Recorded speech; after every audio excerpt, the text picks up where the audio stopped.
Today, I want to give you a quick recap on what stimulus packages have been passed, what new stimulus packages have been proposed, and specifically talk about a brand new proposal fresh from the House of Representatives called the Automatic Boost to Communities Act that would give every single person $1,000 a month for a full year after the national emergency is lifted. So if you want to know exactly what's going on and a reasonable guess on how much you can expect and when you can expect to get it, then be sure to stick around to the end.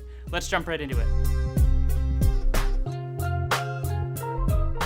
What is going on, everyone? I hope you are all having a fantastic day. If you haven't done so already, be sure to subscribe for new videos every Monday, Wednesday, and Friday. And if you do get value out of today's video, I would appreciate it so much if you hit the like button. So, big surprise, we have another proposal coming from Washington known as the Automatic Boost to Communities Act, or ABC. Before we cover the details of what that is, I first want to clarify exactly what has happened so far and what has been proposed, since I've seen a lot of confusion around this. So if you don't know, these new proposals that we've been hearing about every couple of days would actually be the fourth phase of the stimulus bill. And all of this started way back on March 6th with the first phase, which was a measly $8.3 billion that was used to fund treatment centers and also ramp up testing sites across the country. However, the cost of these bills quickly ballooned, and on March 18th, the second phase was passed, costing $100 billion that helped cover paid sick leave, food assistance, additional testing sites, as well as unemployment benefits and protection for healthcare workers. Then of course we have phase 3, which all of us know pretty well, and that was passed on March 27th and is the $2.2 trillion stimulus bill that I'm sure you have heard so much about. Obviously, this included the $1,200 checks to American workers, as well as the $600 unemployment benefits and hundreds of billions in support for small businesses, corporations, as well as state and local governments. And then at the end of last week, we had phase 3.5 that was simply an interim bill to replenish the funds for the EIDL and PPP. If you have absolutely no idea what I'm talking about, that is totally fine, but make sure you go check out my last video, since the EIDL portal and those funds have been replenished, and that portal will be opening up pretty soon, so you want to make sure you get your money, and you could be eligible for a $1,000 grant. Alright, so that is everything that has been passed and signed into law so far, and now we come to the many proposals that we've seen from countless members of Congress over the past few weeks. And I'm sure many of you are probably thinking, why does this even matter if these are just proposals, especially considering millions of individuals have yet to receive their first stimulus check? First of all, if you are still waiting for your first stimulus check, I am really sorry that you haven't received it yet,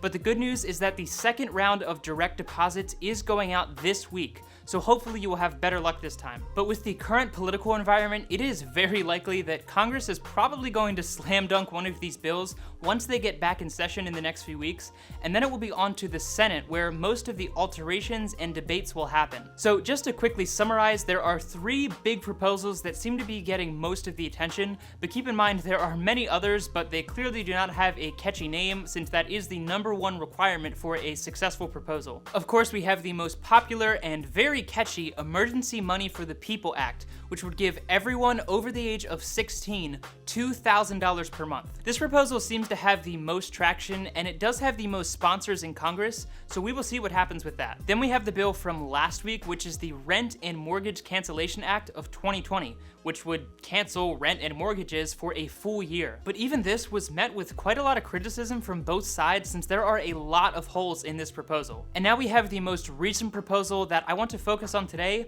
which is the Automatic Boost to Communities Act, or ABC. Now, the wording of this bill is a bit confusing, and I've seen it interpreted a few different ways, but essentially this would give everyone a $2,000 debit card that would then be replenished with an additional $1,000 each month for a full year after the national emergency ends here in the United States. And yes, when I say everyone, I mean every single person, regardless of their age, their income, or even their citizenship status here in the US. This means that the 2-month-old infant, Jeff Bezos, and the undocumented citizen would receive the same payment as a working middle-class citizen. So your average family of 4 would receive $8,000 and an additional $4,000 per month for a full year after the national emergency is lifted. And yes, it does say that this would be distributed via a debit card. The bill states that the government would establish what they are calling a boost debit card, but it sounds very similar to the direct express cards that they already have. It also says that these cards would be distributed via mail or card distribution stations, and it also says that they would set up call centers. And if you have tried to make any attempt calling the IRS recently, you know that this is a difficult system to navigate. Thankfully, they do have a provision in the bill that would allow individuals to opt into a direct deposit service, which I'm assuming most people would rather get their payments through that than getting a prepaid or preloaded debit card. However, if you do not have a bank account for whatever reason, then you would be able to use this card to purchase items and even go to an ATM and take out cash with absolutely no fees that are usually associated with an ATM. Okay, so as crazy as some of the stipulations are, the $1,000 per month number is something that I've seen thrown around on both sides of the aisle, and it is very possible that this could be something that would actually get passed in the Senate. However, the lack of income thresholds and age limits does seem to be a little bit extreme in my opinion, and it is likely that these large holes will be heavily scrutinized if the House does decide to go with this proposal, since the cost of giving every single person that amount of money for that many months would easily exceed the trillions of dollars that have already been spent. So with the past bills, the US has issued debt in order to pay for them, and in the end, this leads to them printing more and more money, which, as we talked about before, does lead to inflation, since as more dollars are entering the system, each dollar has less value, and therefore the average price of a good goes up. However, the members of Congress who proposed this bill wanted to get a little bit creative, so instead of issuing debt and printing more and more dollar bills, the bill states that the US Treasury will mint 2 $1 trillion platinum coins.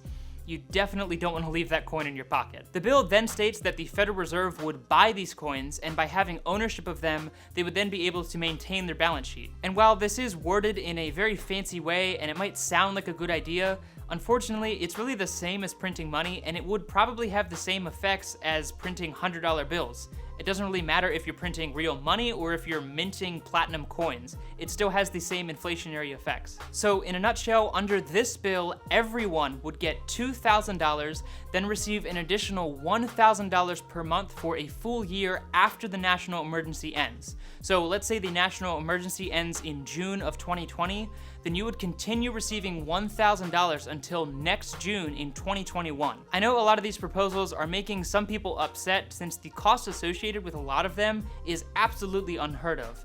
But remember, these are just proposals, and while the House may pass something with this very high price tag, it's extremely unlikely that this would actually make it through the Senate without being altered in some way. So when can we actually expect one of these proposals to be passed? Well, Congress is supposed to be back in session on May 4th in order to start debating a lot of these proposals. And while I am just a guy on the internet making a best guess, I would say that we will likely see some sort of stimulus phase 4 passed by the end of May, meaning we could start seeing payments in June, but that might be a little optimistic. Also, if you did not see my last video on the EIDL money being replenished, then I strongly encourage you to go ahead and check that out, since the SBA portal will probably be opening within the next few days, and even if you don't have an established business, you could qualify for $1,000 in grants, even if you just have a side hustle or you're self-employed in any way. I will leave the exact SBA portal link down in the description below, so be sure to bookmark that and refresh it every now and then so you can apply as soon as that portal goes live again. The page did recently update, saying that they are processing the applications that are already backed up, but hopefully once they get through those, then the page will once again refresh and they'll start accepting new applications, and those replenished funds are probably going to go very, very quickly.